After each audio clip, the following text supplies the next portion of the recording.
안녕하세요. 저는 지금 방금 소개해 주신 나선화입니다. 저는 이제 오랫동안 이화여자대학교 박물관에 이제 50대 후반까지 쭉 머무르고 있다가 이제 또 문화재청으로 또 가서 일을 하게 돼서 마지막 그 시간을 문화재청 행정, 문화재 행정 위주로 많은 시간을 또 보냈었습니다. 근데 오늘 그 여러분들하고 같이 만나게 된 이유의 큰 하나는 그 한국 문화의 영역이 도대체 어떻게 됐는지 궁금해 하시는 분이 많다.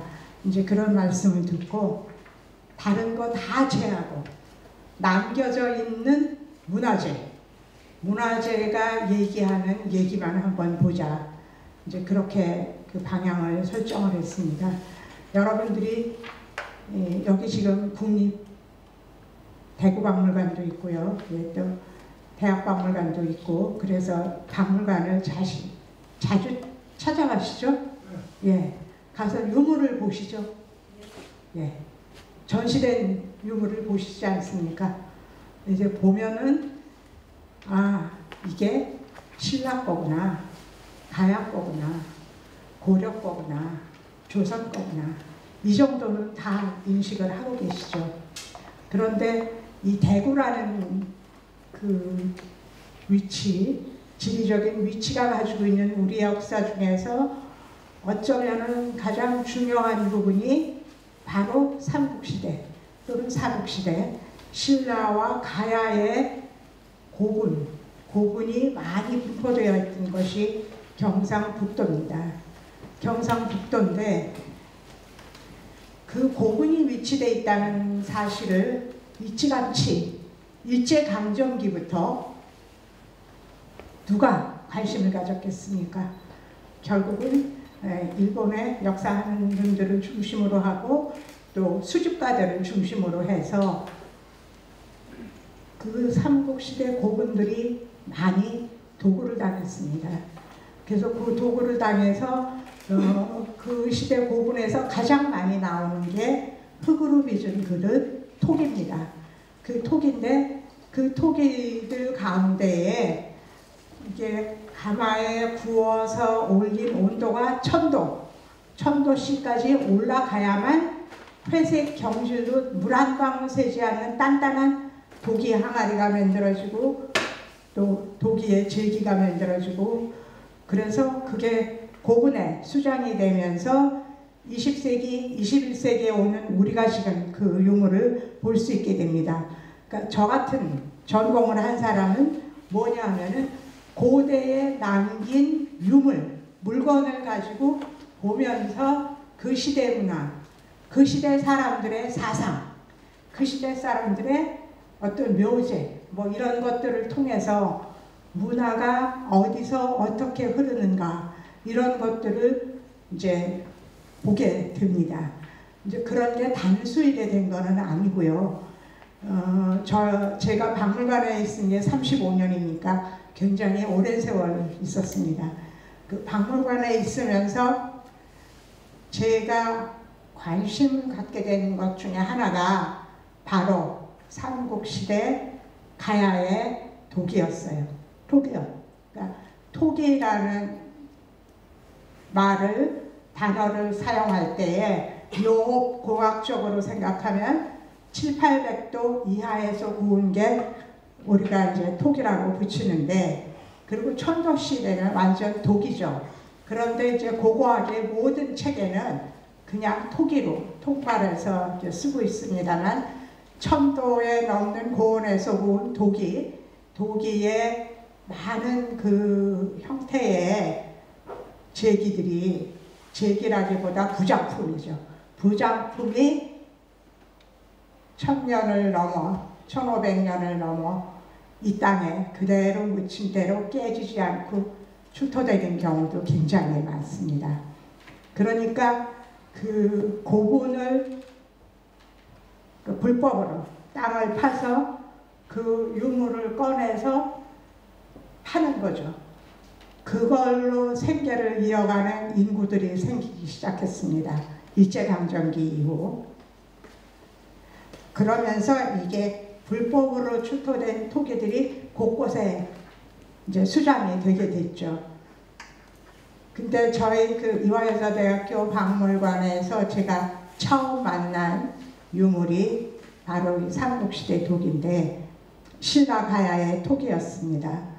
토기가 아니고 저도 습관이 돼서 자꾸 토기라 그러는데 예, 청도시에 소송된 아주 경지 땅땅 때리면 쇳소리가 나는 그런 토기가 천점 가까이 그 수장이 돼 있었어요. 그런데 그곳에는 어디서 나온 건지, 어느 지역에서 나온 건지, 어떤 유적에서 출토된 건지 기록에 아무것도 없었습니다.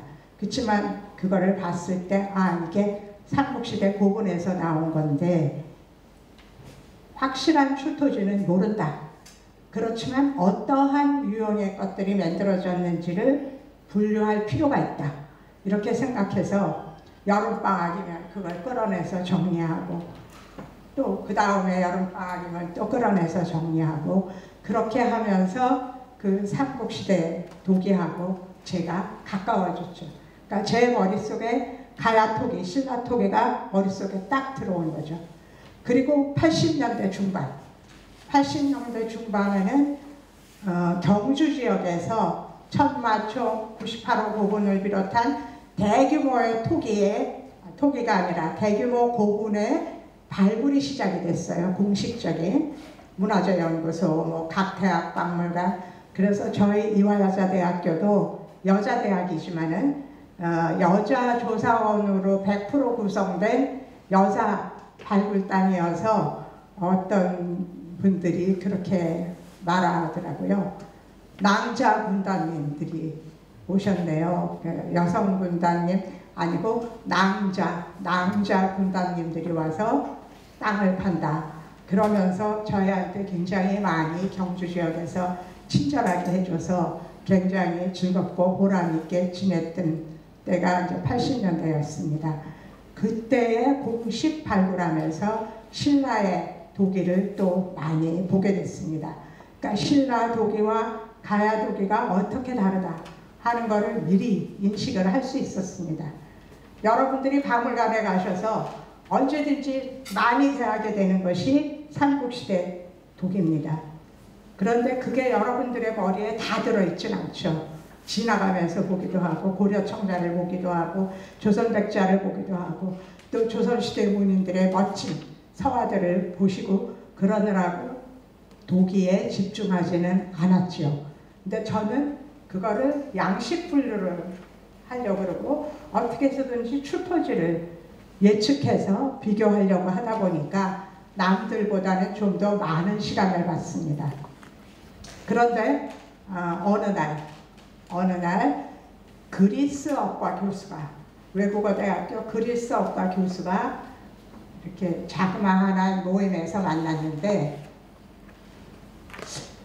저한테 나 선생님 그리스를 한번 와보시면 어때요? 그래서 왜요?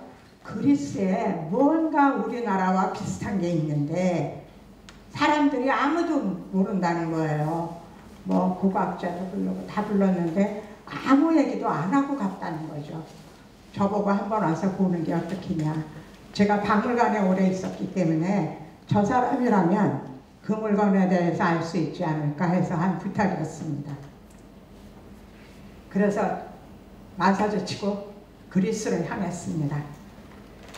그리스에 가서 이제 일반적인 우리가 박물관에 있는 그리스 문화, 그러니까 그리스 신화로부터 로마까지 이르는 그리스 로마 문명이 서양 문명의 기원이기 때문에 그 서양인의 시각으로 본 그 시대의 문화를 얘기할 때는 그리스 문명 기거부터가 다 돼 있지 그 이전의 역사는 그렇게 자세하게 되어 있지 않습니다. 그래서 한국으로 관광단으로 갔거나 짧은 답사로 간 사람들이 그리스 기원전 토기에 대해서 알 수 있는 기회가 없었어요.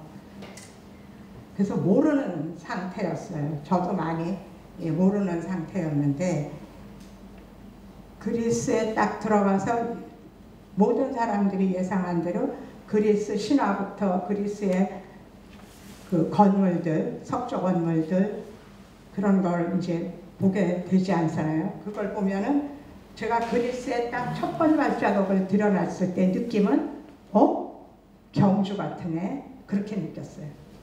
그다음 나중에 그 이란, 중앙아시아의 이란을 비롯한 그 주요 지역 문화를 보러 갔을 때는 딱 들어가서 모란당초가 화려하게 그려져 있고 장식이 되어 있는 그런 것들을 보면 고려네 하는 소리가 저절로 나와요. 왜? 우리 유물들을 알고 있기 때문에, 우리의 시대 문화를 알고 있기 때문에 그게 보입니다.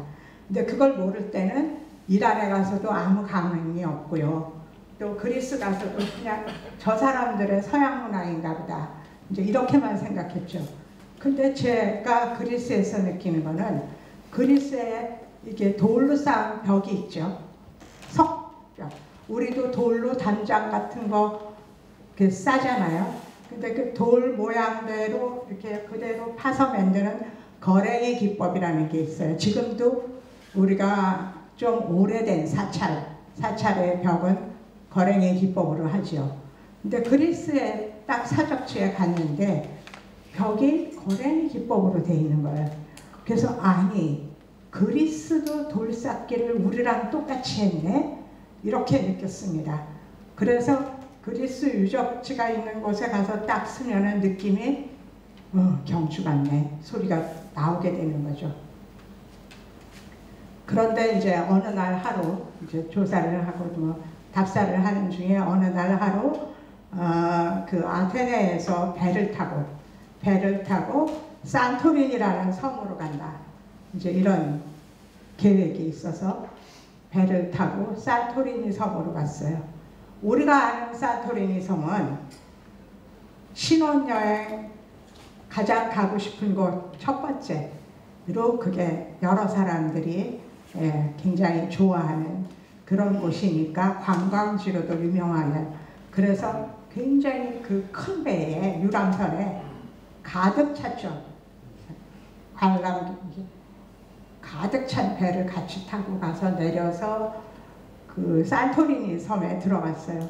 그래 여러분들이 잘 아시는 파란 동그란 지붕에 하얀 건물들이 쫙 있는 달력의 그림에도 나오는 산토리니 섬의 그림을 보면은 전혀 동양적이지 않기 때문에 우리랑 무슨 문화의 공통적 또 연계성 그런 거를 보기는 조금 어렵겠다.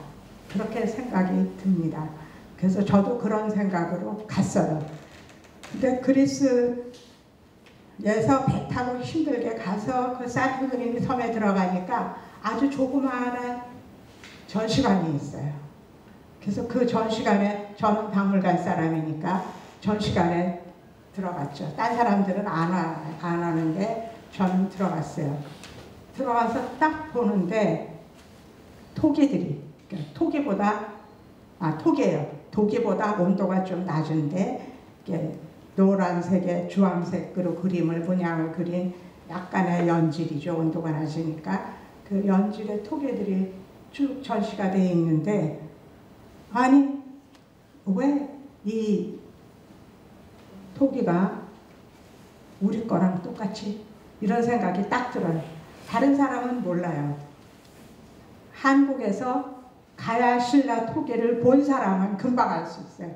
그런데 고고학 전공자들이라 해도 그렇게 많은 토기를 보지 않았기 때문에 머릿속에 그게 다 들어있지는 않았는지 뭐 굉장히 유명한 고고학자를 다 초청했었다고 해요. 그런데 한국과의 연관성을 얘기 못했다고. 근데 저는 제 1년 후배하고 같이 갔어요. 같이 갔는데 둘 다 그 수집되어 있는 이화대학교에 독일을 본 사람 둘이죠.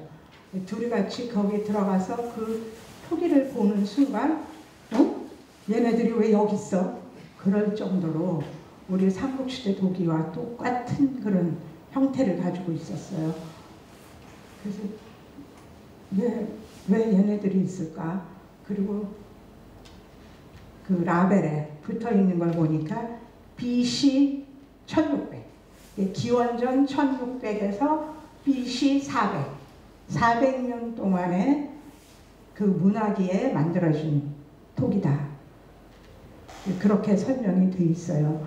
그래서 얼른 그걸 또 이제 찾아보니까 미케네 문명이라고 써 있었어요. 그러니까 미케네 문명이라 하면 그리스 문명이 발생하기 400년 전이에요. 그리고는 그 문명이 완전히 딱 끝났어요. 어느 지역하고도 연계돼서 이어져 온 곳이 없어요. 그래서 신비의 문명이라고 얘기할 정도로 우리가 BC 1600에서 400년이면 우리나라에서는 청동기 시대예요. 청동기 시대인데,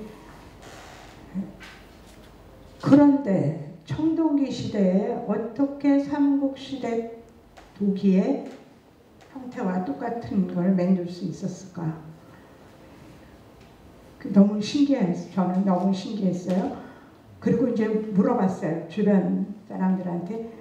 그러니까 미케네 문명에 대해서는 별로 아는 게 없어요.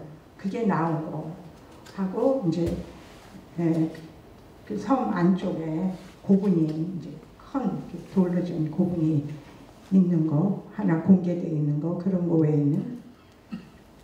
그런데 너무나 신기하게 조그맣게 우리가 경주에 가면은 토우, 그러니까 흙으로 빚은 장난감 이런 데서 사람 모양, 동물 모양, 뭐 새 모양 이런 걸 만들어 놓은 게 있거든요. 음악식하게 도용이라고 하는 거. 그게 통일신라 시대에도 나와요. 도용이.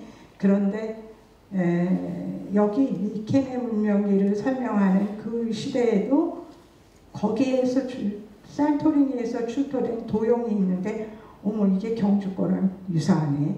그런데 온도가 좀 낮았어요. 연지 독이었어요. 그래서 그걸 보면서 가야토기, 신라토기를 다시 봐야 되겠다. 가야토기, 신라토기와 연결된 토기가 어디 있을까? 그리고 저는 다른 사람보다 운이 좋아서 70년대 후반부터 굉장히 사람들이 가기 힘든 러시아의 제일 동쪽 우라디보스톡에서 이제 바레 유적, 고구려 유적 그쪽으로 해서 중앙아시아 쪽까지 엄청나게 많이 돌아다닐 수 있었습니다. 그런데 제가 본 많은 그런 박물관과 그런 데서 신라 가야토기와 유사한 고배 형태, 투조된 도배 형태가 청동으로 만들어진 거는 지금 전쟁을 하고 있는 우크라이나의 작은 박물관에서 청동으로 된 걸 본 적은 있고 독일로 된 거를 본 적은 없어요.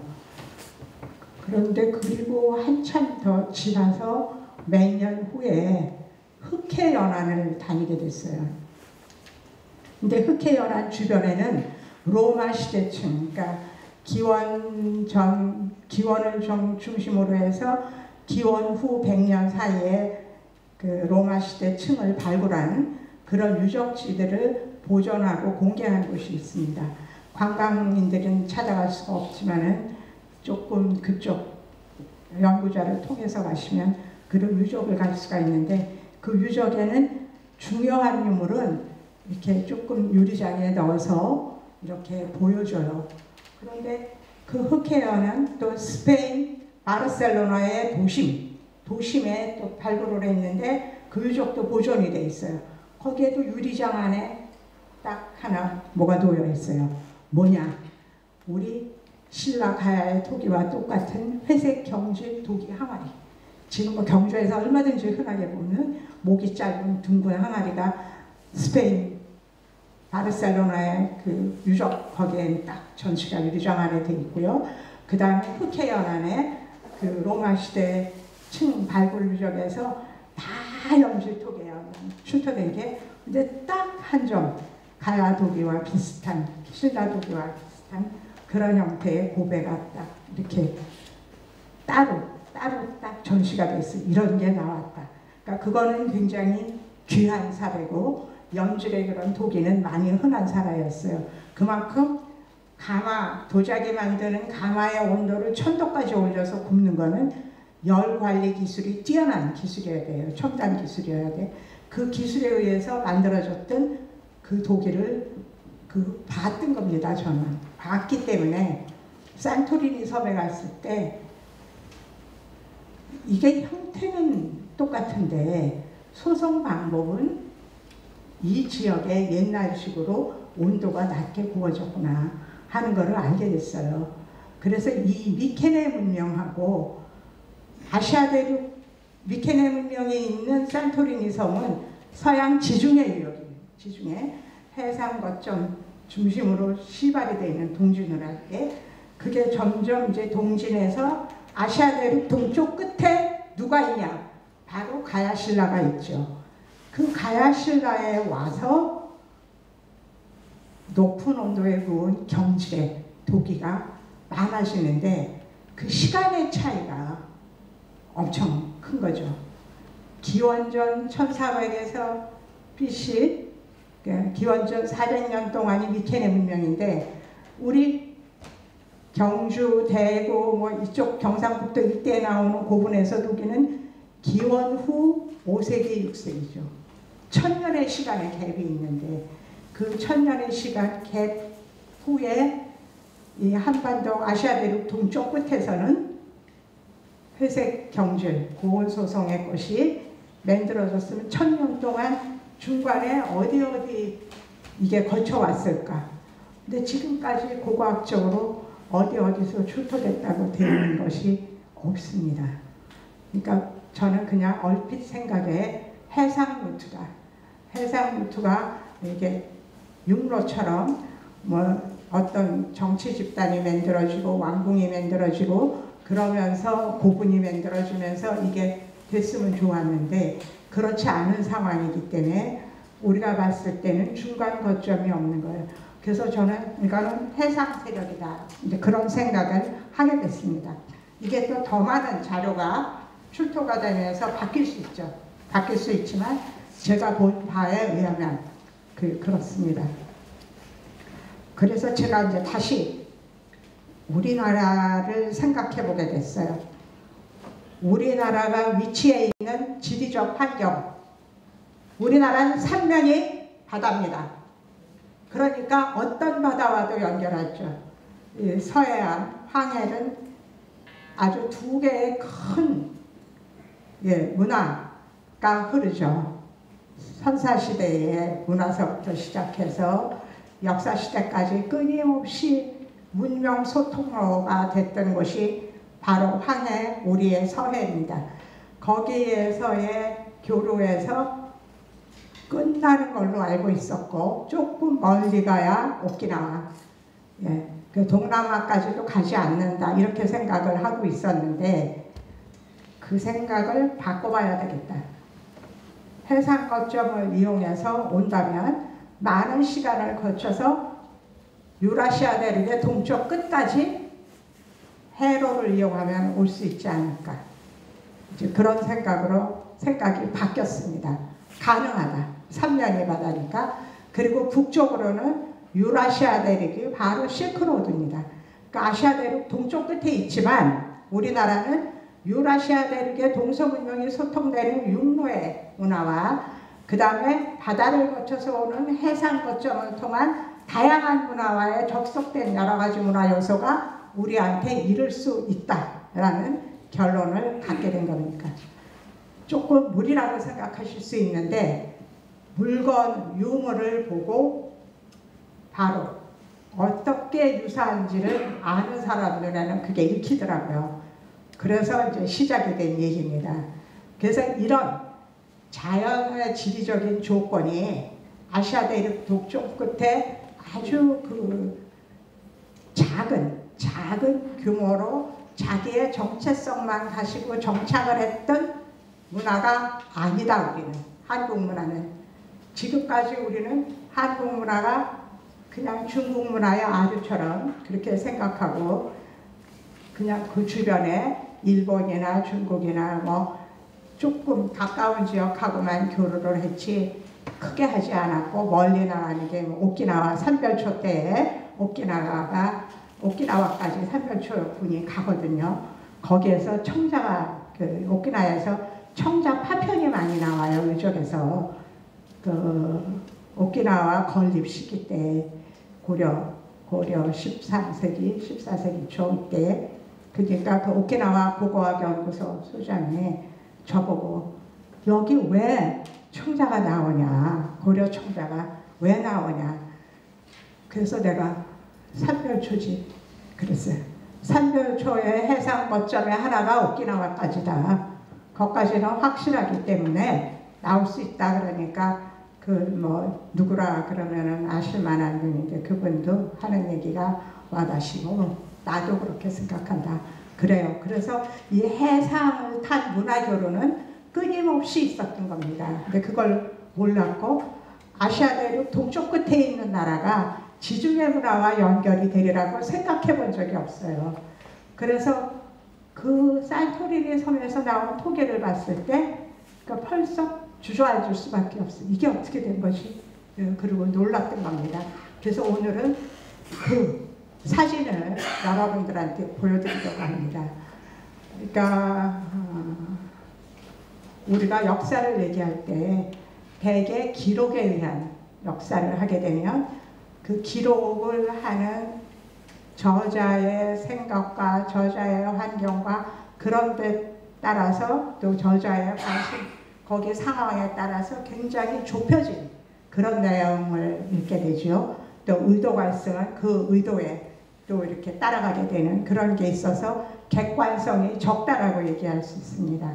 그래서 유적과 유물을 가지고 역사를 연구하는 고고학이라든지 또 미술사, 고고미술사 이런 것들이 20세기 이후에 이제 학문으로 자리 잡기 시작하면서 세계 여러 나라의 전공자들이 이제 생기게 됐습니다. 저는 이제 유화여자대학교에서 한국 미술사를 이제 공부한 사람인데, 그러니까 유물을 보는 그런 시각이나 이런 게 문헌사를 하는 사람하고는 다르죠. 그 문화의 특징을 유물에서 딱딱 읽어낼 수 있기 때문에 이제 저한테 이게 이 시간의 갭을 어떻게 우리가 채워줄 수 있는지 그거를 한번 풀어봐야 되겠다라는 생각을 하게 됐습니다. 그런데 아직은 제가 그렇게 많이 다녔지만 그러니까 지금 러시아가 개방이 되는 90년, 91년 그때부터 이제 러시아 땅을 오가면서 서울에서 우라디보스톡까지 직행 비행기가 있습니다. 그래서 우라디보스톡으로 가서 우라디보스톡의 고고학 연구소 팀하고 러시아의 팀하고 같이 공동 작업으로 발해의 유적, 고구려의 유적을 다시 돌아보는 거예요. 그래서 그런 여름방학마다 한 12년간 계속 다녔어요. 러시아 지역에, 동러시아 지역에. 그런데 거기에 가서 보면 놀라운 게 우스리스크라고 많이 들어보셨어요. 우리 고려인들이 많이 모여 살던 발해의 유적입니다. 유적이 많은 곳입니다. 그 우스리스크 부근의 유적에서 저기 이란 쪽에 사산 왕조 때에 금속기가 출토가 되는 거예요. 그러면 이 아시아 대륙 동쪽 끝까지 그쪽 중앙아시아에 문물이 왔다는 얘기다. 확실하죠? 그 다음에 경주에서 나오는 또 많은 우리가 금속공예라든지 옥공예라든지 우리가 신라곡을 발굴해서 많이 출토됐잖아요. 누군 기법이라든지 그런 것들이 그쪽 중앙아시아에 갔을 때 흔하게 볼 수 있는 자료였어요. 그러니까 그 문화가 우리 아시아 대륙 동쪽 끝에 직접 교류를 하기 시작한 그런 역사를 우리는 찾아볼 수 있어요. 그런데 그 기원 후 5세기, 6세기면 그 토기를 만들던 시대는 우리가 생각하는 그 동서문명의 이슬람 문화권의 이런 것들이 많이 중앙아시아의 물건이 들어오는 때는 대체로 9세기 통일신라가 돼서 아주 쉽게 얘기하면 기와의 도깨비 문양이라든지 새겨지잖아요. 예, 그러한 또 모란 당초문 이런 것들은 이제 12세기, 그러니까 시간별로 5세기 때 교류가 있고 또 12세기 정도의 고류가 있고, 이제 그런 교류들을 이렇게 짧은 자료 하나하나로 볼 수가 있어요. 제가 누절누절 그냥 좀 길게 복잡하게 여기저기를 다 썼지만, 그거를 보다가 보면은 지도를 펴놓고 보면 도대체 이 한국 문화와 연관이 안 된 곳이 없어요. 다 연결이 돼요. 어디든지. 북쪽 저 시베리아 쪽에 적성 목각분이 우리 경주의 목각분으로 나타난다든지, 그런 얘기를 다 여기 쭉 적어놓긴 했습니다만 엄청나게 많은 거예요. 그래서 이 문화라는 게 굉장히 다양한 모습으로 이 동서문명이 소통이 돼 있는데, 언제부터인가 우리는 서양과 동양 문화를 가르기 시작했죠. 가르기 시작했는데 우리 고대 문화에서 보이는 요소는 굉장히 서양적인 요소가 많아요. 중앙아시아에 그런 물건이 나온 것도 러시아 학자들은 고개를 끼우뚱 하면서 왜 이게 여기서 나오냐. 그래서 내가 교역이시, 문화교류시 이런 얘기를 했습니다. 그래서 이 교역은 어떤 국가 간의 거래가 아니고, 예, 민간 상업적인 그런 교역을 위해서도 얼마나 활발했냐 하는 것을 알 수 있습니다. 유물과 유적으로 우리가 볼 수 있기 때문에 유물이 얘기하는 역사에서 그렇습니다. 그래서 그걸 보면서 가능성이 있겠다. 그런데 시간의 차가 너무 많다. BC 기원전 1600년, 그러니까 1000년만 해도 1000년과 기원 후 500년 동쪽 끝 대한민국, 특히 경상북도 이 일대에, 네, 그 고분에서 나오는 것과의 유사성, 이거는 누가 봐도 무리다. 그래서 제가 오늘은 우리가 한반도 동쪽 끝에 살지만 우리의 문화 영역은 넓다. 영토는 작지만 문화 영역은 넓다. 이게 제 주장입니다. 그래서 제가 처음, 저는 이렇게 행정 이런 데 별로 관심도 없고 가고자 이렇게 한 생각도 별로 안 가지고 있었는데, 하여튼 이상하게 급격히 뭐가 얘기가 돌아갔고 막 돌아서 제가 문화재 청을 맡게 됐는데, 그때 제가 생각한 거는 우리의 그 문화사를, 우리의 역사를 확인하기 위해서 이 행정기관을 통한 연구, 공동연구소를 중앙아시아 쪽에도 콕콕콕 박아서 지속적인 그거를 하게 한다면 우리 한국 문화의 정체성을 아는 데 도움이 되겠다. 그런 생각을 해서 사실은 그 청장직을 하겠다. 이제 이렇게 대답을 하게 된 거였습니다. 그런데 그동안에 저는 그것을 전혀 못 갔고요. 직을 맡아가지고 있는 동안에는 단지 유네스코의 그 회의를 위해서 카타르, 중앙아시아의 카타르에서 회의가 있어서 카타르에 갔는데, 그 카타르 박물관을 들어갔어요. 그 바다 위에 지어놓은 유명한 건물이죠. 네, 거기에 들어갔는데 이게 뭐야? 8세기, 9세기 9세기에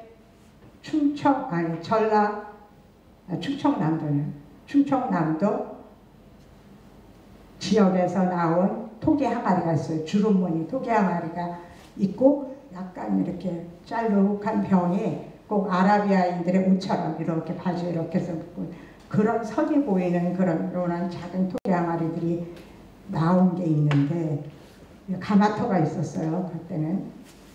그런데 그 박물관에 자기네 유물이라고 소개한 거에 그거랑 우리나라에서 주터랑과 똑같은 토기가 카타르 박물관에 있는 거예요. 그래서 이게 또 뭐지?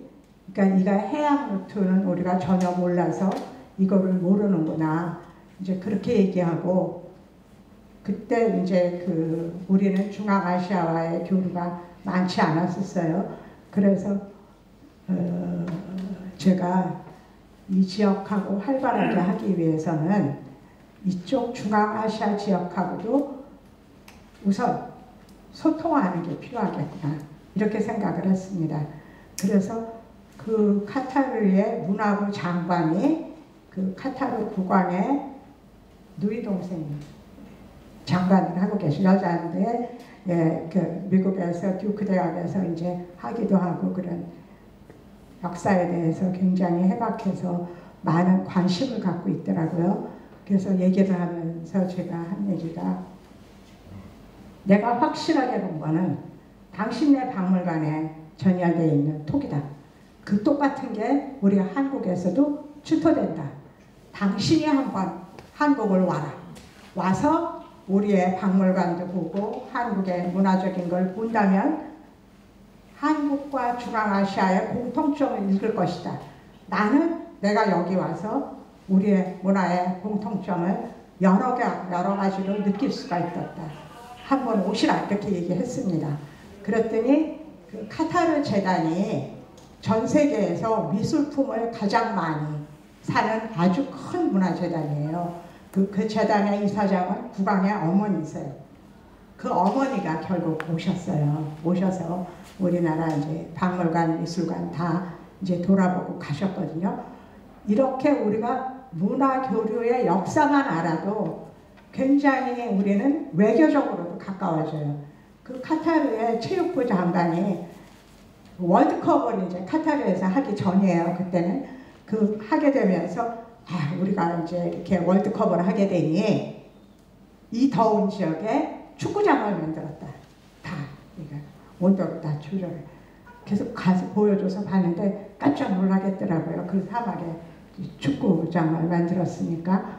그래서 너희하고 우리는, 제가 한 얘기가, 이 문화 교류를 보면은 너희하고 우리는 굉장히 가까운 친구다. 이제 그렇게 얘기했더니 기웃기웃해요. 한국에 한번 와서 봐라. 이제 그러면 된다. 그리고 제가 이제 몇 가지 공통적인 그런 문화 교류의 역사를 얘기했더니 갑자기 저를 꽉 껴안고 You are my family. 그 사람이 그러는 거예요. 장관이. 가지 말라고. 그리고 기다리라고. 그래서 한 20분을 기다렸어요. 왜 가지 말라고 그러는지를 몰라서. 그랬더니 한참 있다가 여성들이 이렇게 쓰는 거 있죠. 까만 차도로라고. 그거를 갖다 저한테 씌워주는 거예요. 씌워주면서 이거 봐라. 네가 까만 걸 이렇게 차도로를 하니까 네가 훨씬 더 이뻐 보인다. 이제 그렇게 얘기하고 농담하고 웃은 적이 있거든요. 그러니까 순식간에 친해지는 거예요. 그래서 우리가 역사, 문화 교류 이것만 조금만 알아도 어떤 그 외교적인 그런 것도 우리가 굉장히 손쉽게 갈 수 있다. 왜?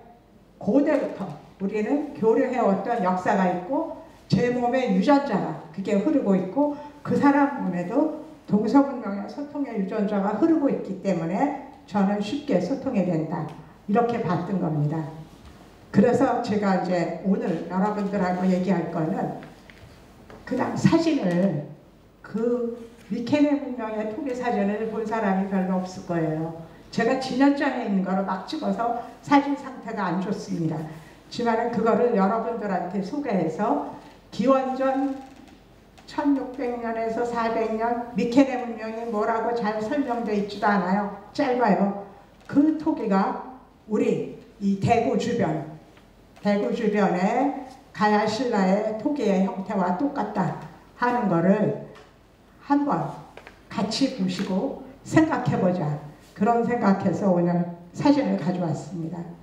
여러분, 대단한 역사를 얘기하려는 게 아니고 우리가 역사는 사실이 있기 때문에 사실대로 증거는 계속 나타날 것이다. 저는 이렇게 생각하거든요. 근데 그거를 읽을 수 있으면 우리가 읽자는 거죠. 그래서 사진을 보기로 하겠습니다. 여기 지금 사진이 하나가 나왔는데 그냥 진열장에 들어가서 그냥 막 그대로 순서 없이 찍었는데요.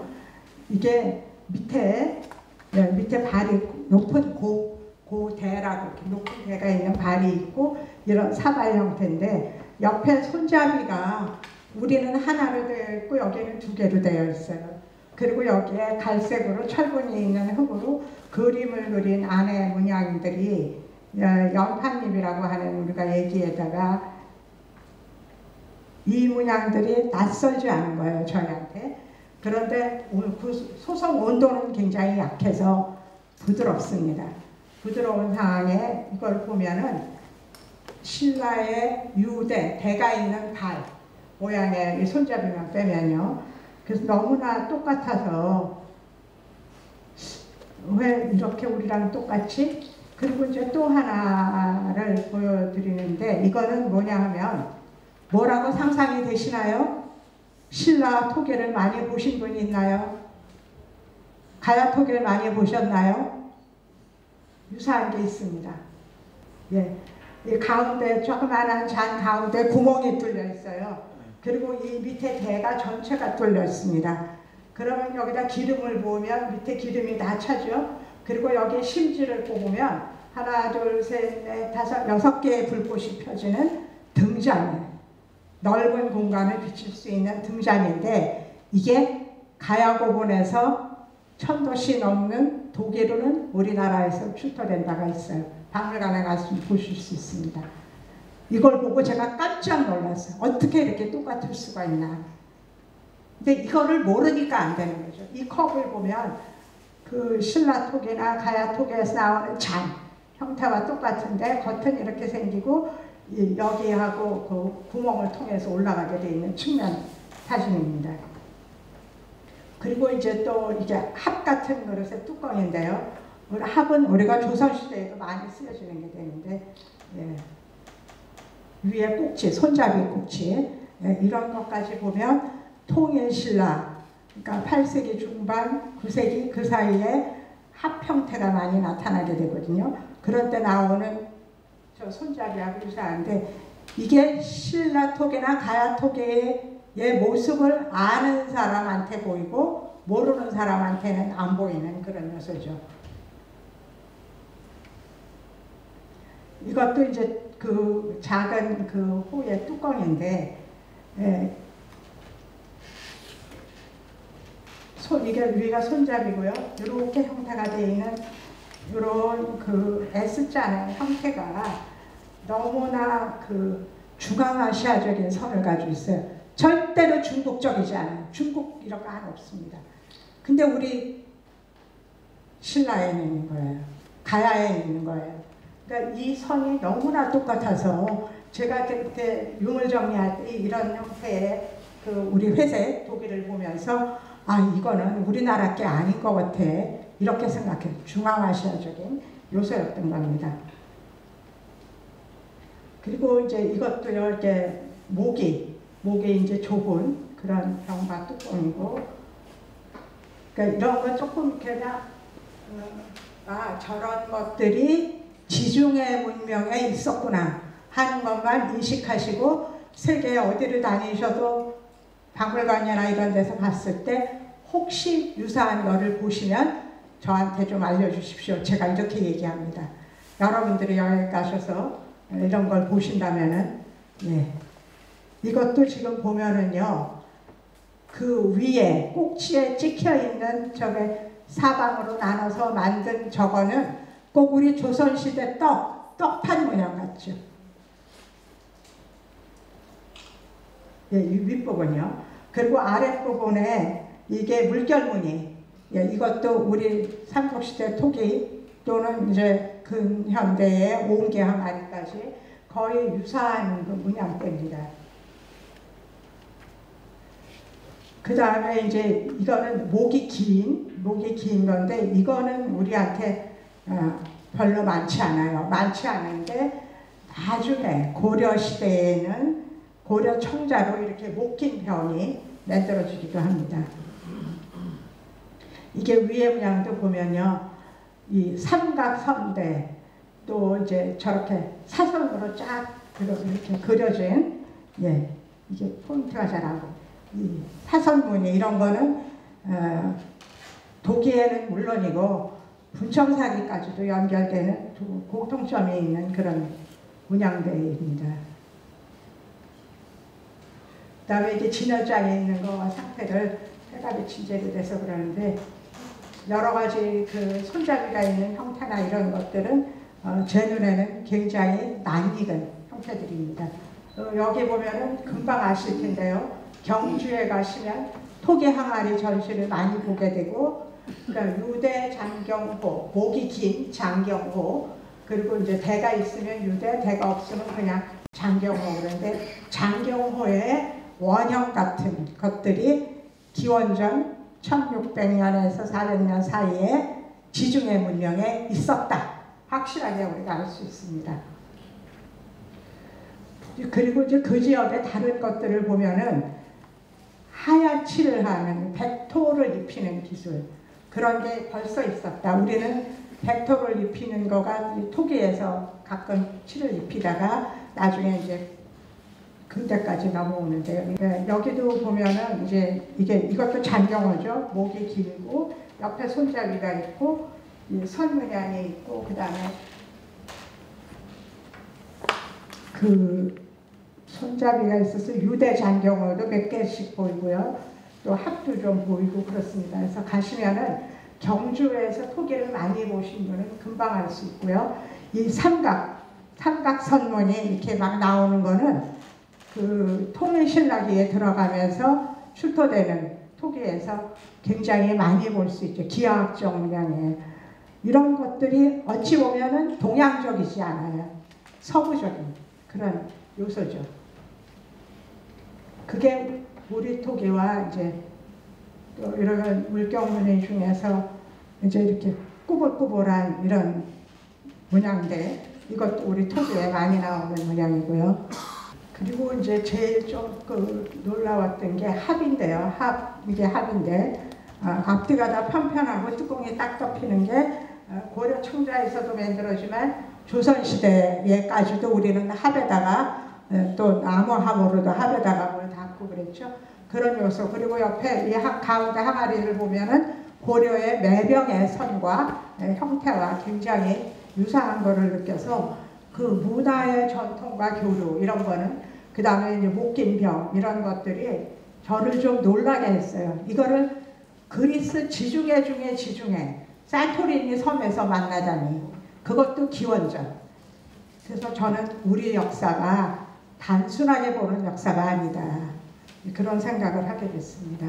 이것도 이제 조금 완전히 이게 고려 청자 선이어서 도대체 고려 청자 매병의 형은 어디서 왔을까, 이제 그런 생각을 했는데 여기 있네, 이제 이렇게 됐습니다. 그리고 이제 또 하나 중요한 거는 이제 이렇게 선무늬를 놓고 나눠서 칸을 나누는, 이거는 우리 토기에도 많이 있는 그건데, 이게 하나, 둘, 셋 가운데 점치는 3원문 안에 점 있는 거, 이게 8세기, 9세기에 들어서면서 통일신라기에 토기에 많이 찍혀져 나오는 게 이게 무슨 의미인지를 모르겠어요.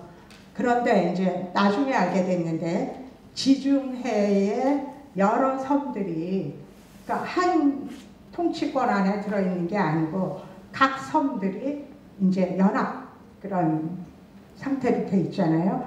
그 중에 이제 주관하는 섬이 크레타 섬인데, 크레타 섬의 상징이 이거더라고요. 근데 이게 우리 신라 토기에, 또 통일신라 토기에 찍혀 나오니까 도대체 이게 어떻게 된 거야, 이런 생각을 하게 된 겁니다. 여러분들한테도 이 숙제를 좀 어디서 보시면 그게 왜 그렇게 나타났을까. 그래서 우리 문화의 정체성을 이제부터 다시 찾아야 된다, 이렇게 생각합니다. 짧은 지식 몇 개 가지고 이게 이거다 단정 짓지 말자고요. 그렇게 되면 우리의 문화 영역은 줄어들고 역사도 짧아집니다. 그리고 이제 이 어깨 부분이죠. 항아리의 어깨 부분에는 이렇게 새도 그리고 동물 문양을 그리는데, 경주에서 출토되는 그 토기 항아리의 이 여기 부분에 우리는 말을 그리기도 하고, 여기다 음각으로 그리고 여기는 그림으로 이렇게 색깔이 있는 철분이 있는 흙으로 그렸다는 게 다를 뿐이지 기본 아이디어가 너무 똑같아서 도대체 여기하고 경주는 무슨 관련이 있나 이런 생각을 하게 했습니다. 우리 거는 제가 여기 사진을 겉에 안 놨어요. 일부러 경주박물관이나 여기 대구박물관이나 가셔서 한번 보시라고요. 여기에 이제 그 말 같은 게 그려집니다. 네. 그리고 지금 이게 선, 아래로 내려가는 선으로 구획을 짓는 거, 이런 거는 여러분들이 쉽게 가야톡이나 신라톡에서 볼 수 있습니다. 그 원건문인데 이거는 원건문이 한 굴레가 더 들어갔죠. 그리고 점을 하나씩 찍는 거, 이것도 통일신라기에 엄청 활발하게 나와요. 그래서 이런 거를 종합해 보면 통일신라에서 조금 시간이 지난 9세기 중반, 이쯤에 아주 그 아랍 문화권의 그런 문화 요소가 우리한테 집중됐다. 그때 도깨비 기하며 뭐 이런 것들이 막 나타난다고요. 그리고 이제 이런 문양은 사실 많지 않은데 발해 토기에는 이런 게 좀 나오더라고요. 그러면 발해만 해도 우리 이제 한반도 동쪽 끝에 그 위쪽에서부터 이제 중국까지 연결이 되는 이제 그런 영역인데, 발해가 결국은 중앙아시아까지 교역을 하던 나라거든요. 그래서 이런 요소들이 공유를 했던 저 서쪽의 지중해에서 동쪽의 한반도까지 그런 걸 알 수 있습니다. 그리고 이제 음각으로 이제 이렇게 한 것들도 꽤 많이 나오는데, 이 삼각선윤이녀 이런 거는 우리 토기에서 쉽게 볼 수 있는 겁니다. 그리고 이런 그 양쪽 손잡이에요. 근데 제일 중요한 게 뭐냐면 이 손잡이가 옆으로 이렇게 들 수 있는 손잡이에요.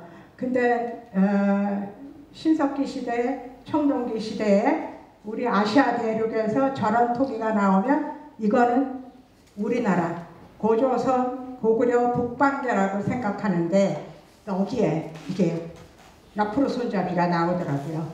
그래서 굉장히 아주 모던한 현대적인 이런 문화 것들이 바로 기원전 미케네 문명의 토기입니다. 합이죠. 저기도 이제 삼원, 이거는 뭐 통일신라 때 우리는 깔립니다. 이게 나중에 분청사기까지 가죠. 가기는. 그리고 이제 그 손잡이가 있고 대가 있는, 높은 대가 있는 이런 항아리들이 우리 신라토기에서, 가야토기에서 흔하게 보는 거죠. 단지 손잡이 모양이 이건 좀 다를 뿐입니다. 마찬가지죠. 높은 대를 넣어서, 그러니까 이 대를 높여서 하는 그릇, 이 형태가 이때 미케네 문명과하고 우리 가야신라의 토기 빼고는 거의 사라지죠. 고려 청자에서는 거의 사라져요. 이것도 이제 편병이라고 얘기하는 게 앞에 빼쭉하게 된 이런 기본 형태의 그릇들은 나중에 한국에서는 청자까지 이어집니다. 또 목이 있는 그 작은 항아리들이 많이 만들어진 기종, 그릇의 형태, 이것들이 삼국시대 것들과 연계를 많이 하고 있더라고요. 그래서 이제 그 지역에서 만든 도자기들은 그 후에도 이렇게 조금 늦게까지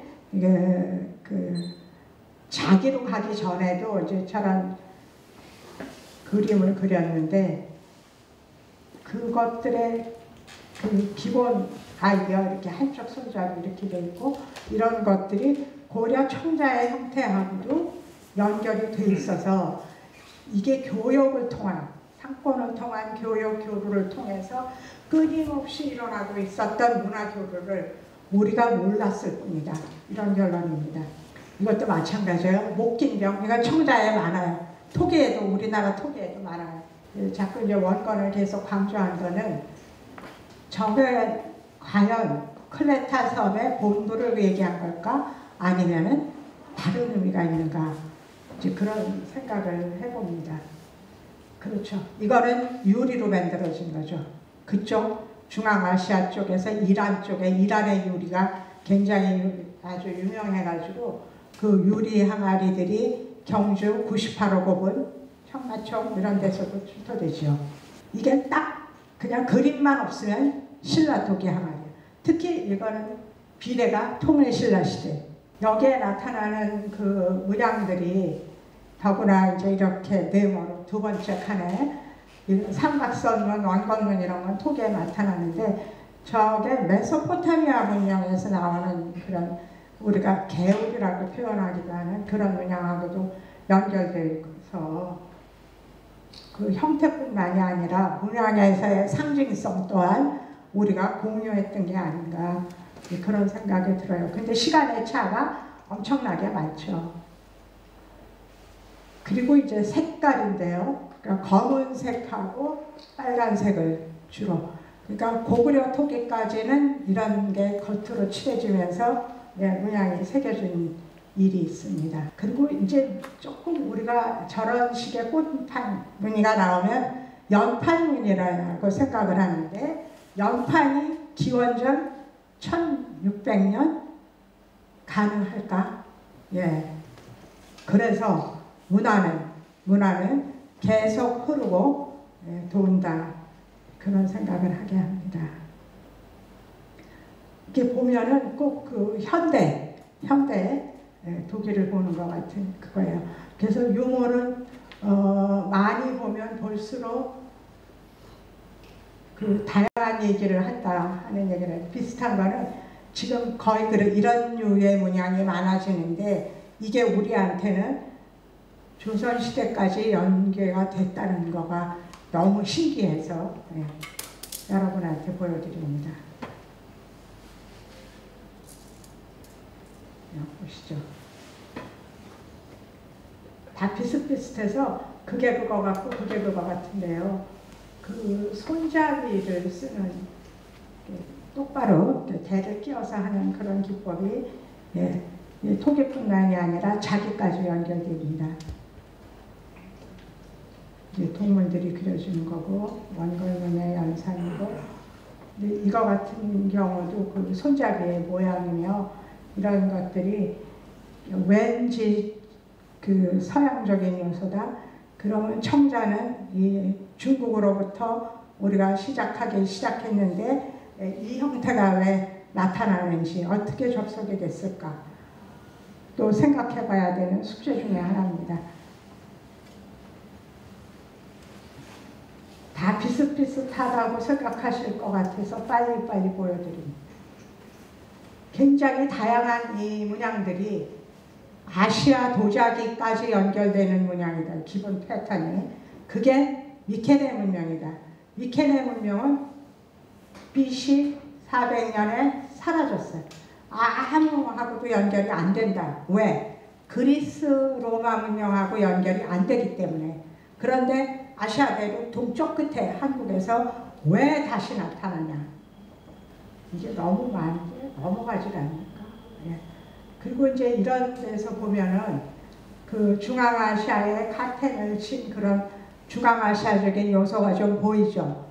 그런데 이제 우리나라에 이런 중앙아시아적 요소가 조각이 된 탑이 있어요.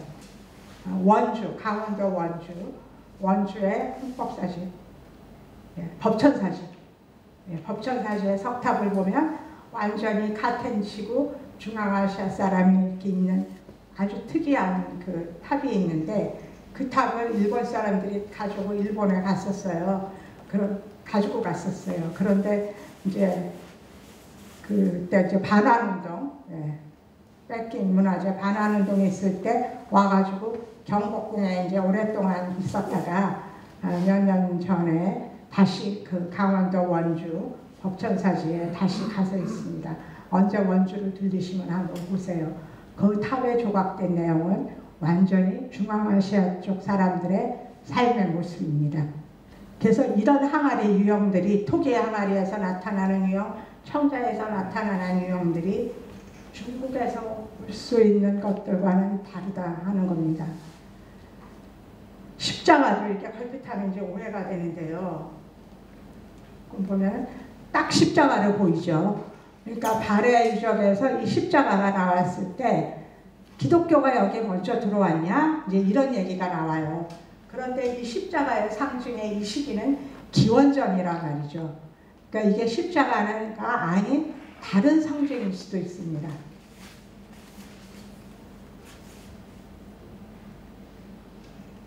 이게 물결무늬는 아주 우리가 흔해요. 흔해서 토기에도 많이 있지만 지금의 옹기에도 우리가 이 많이 문양을 씁니다. 저 위에 항아리 같은, 자배기 같은, 저거는 우리한테도 아주 익숙한 그런 토기로 만들어졌던 합이고, 나중에는 청자로도 만들어지죠. 예. 그래서 이러한 요소들이 어찌 보면 서쪽 문화의 요소죠. 예, 서쪽 문화의 요소인데 우리 삼국시대까지는 굉장히 우리는 서쪽 문화와 친근했었다 하는 걸 볼 수 있습니다. 그냥 눈에만 익히시면 돼요. 나중에 이런 걸 보시면 저게 니케네 문양 토기구나. 여기 항아리를 보면은 대가 있는데 대가 이렇게 뚫려 있어요. 우리는 투창 이렇게 박물관에서 표현도 하고 그러는데 이 투창 우리가 하는 거는 그림만 없는 거예요. 그림만 없는 회색 도계에 가야 토계, 신라 토계 그대로 나와요. 그게 왜 여기에 있는지 모르겠는 거죠. 얼마나 먼 길입니까? 지중해에서 황해까지, 동해까지.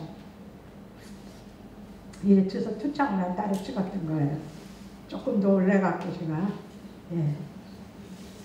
이제 똑같은 물건들이 굉장히 많아가지고 사실이 그리고 이제 너무나 또 신기한 거는 이 투창 중에 하나를 이렇게 좁게 이렇게 판 게 있어요.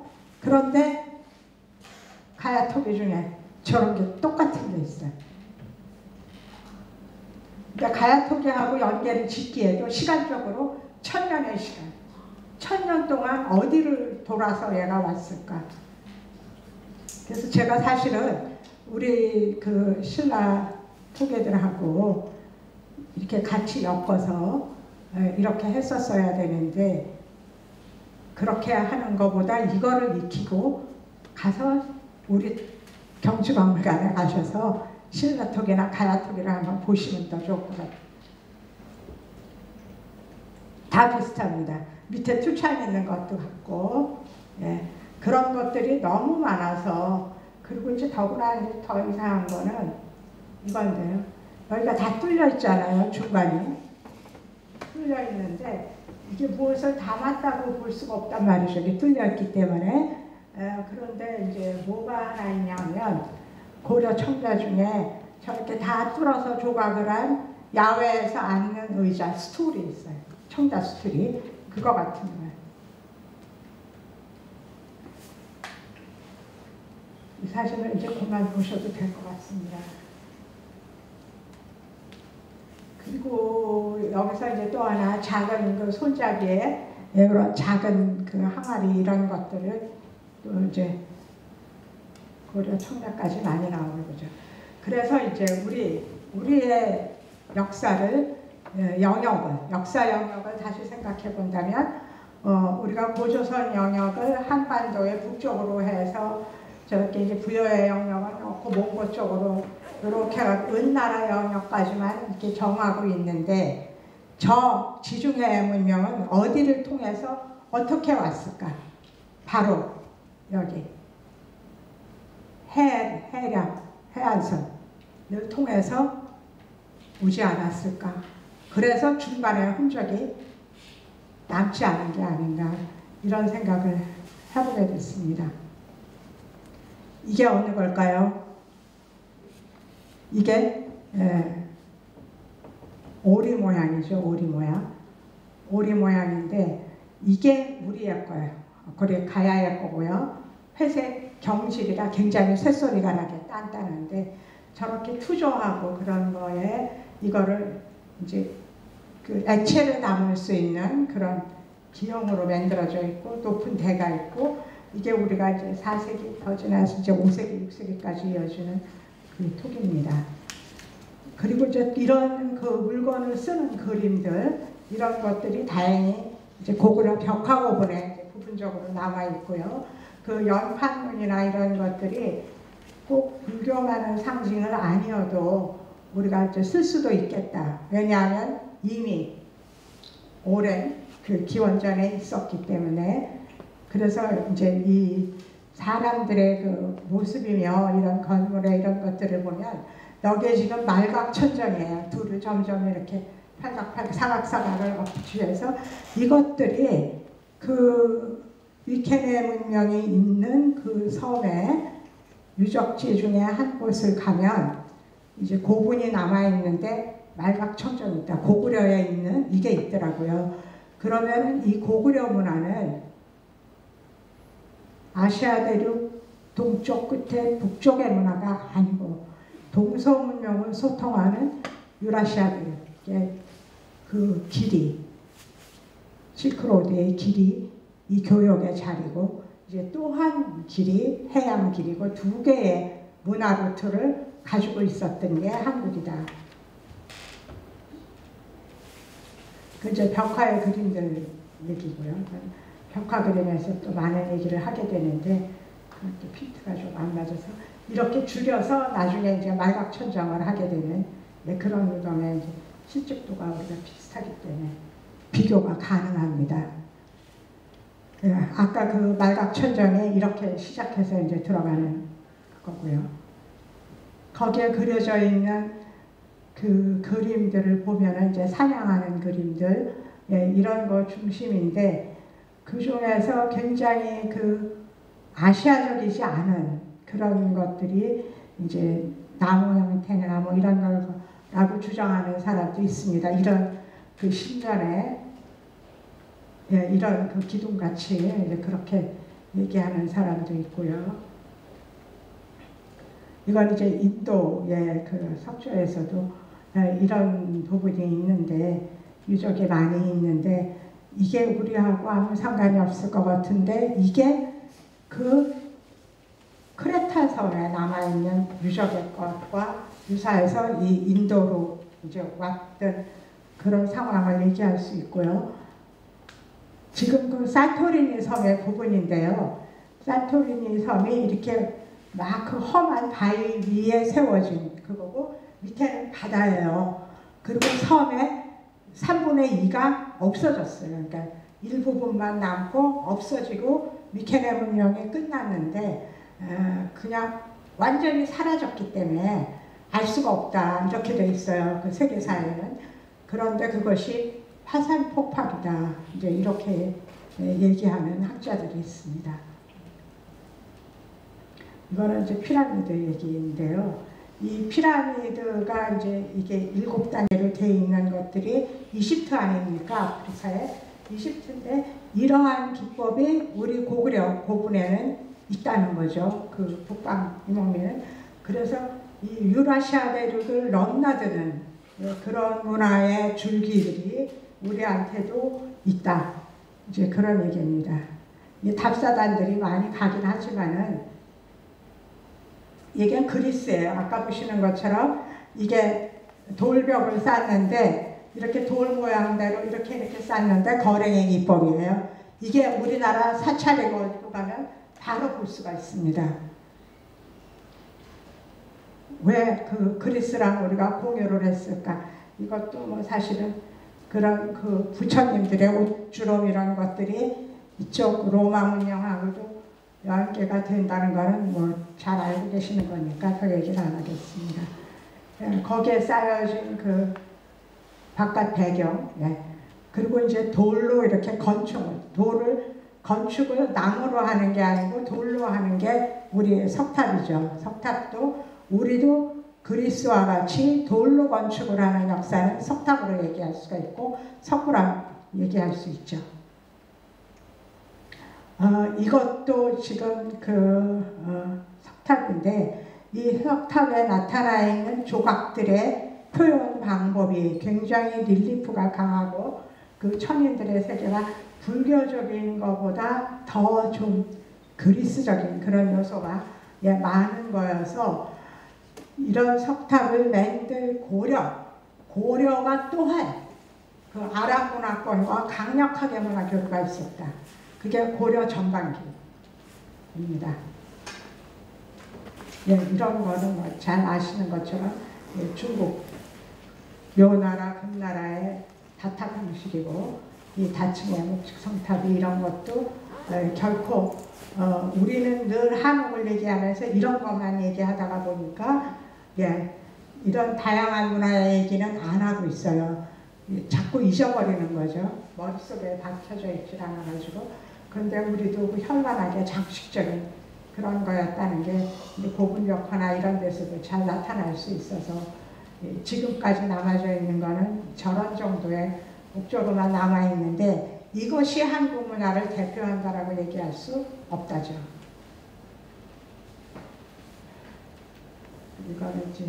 이거가 이제 유일하게 여러분들이 다 잘 아시는 불국사 올라간 여기에 이제 돌로 나무로 한 것 같이 건축의 기초 부분을 쌓았기 때문에 이 기술은 이게 한국의 기술이 아니고 외지에서 왔을 거다. 누가 왔을까요?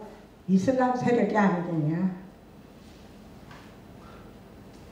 마찬가지입니다. 이건 그리스에서 그 석탑 올라가는 그 상황이고요. 네.